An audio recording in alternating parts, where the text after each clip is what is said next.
Hello, welcome again. Today we're gonna make tea with milk, شاي بلبن. Get the mug.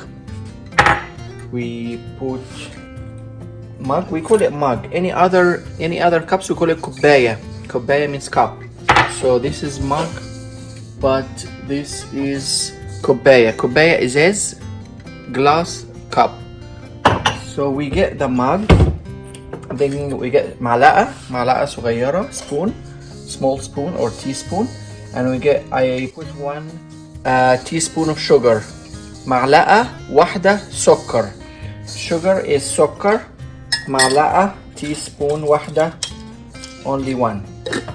Tea is very important, not only as a drink, but also for Egyptians it is comforting and soothing. So when you are stressed, you have شاي بلبن, tea with milk. That's what we're gonna do today.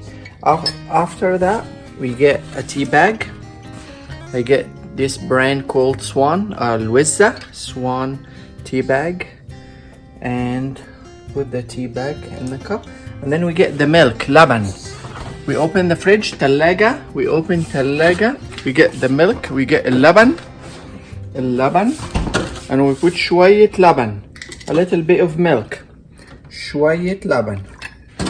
Most Egyptians, they like the milk also to be hot, so they heat the milk. The tea has to be سخن, hot. سخن قوي, too hot. سخن قوي. And we use the kettle.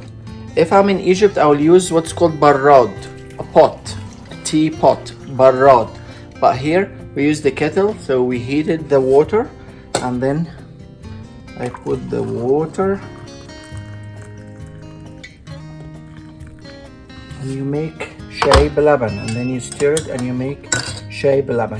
Fun facts, different types of tea. We have the most common one, شاي بلبن, tea with milk.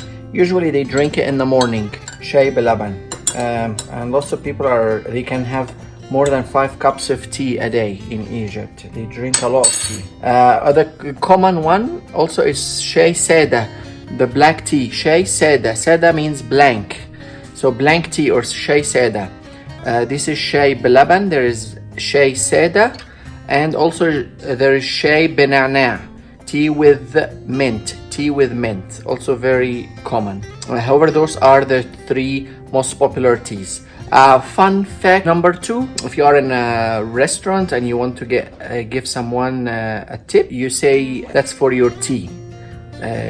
Or when someone is asking for where is my tea, sometimes it's not referring to the actual شاي, it's not the actual drink, but they refer to the tipping. Okay, I will enjoy my tea and I will see you in the next video. سخن.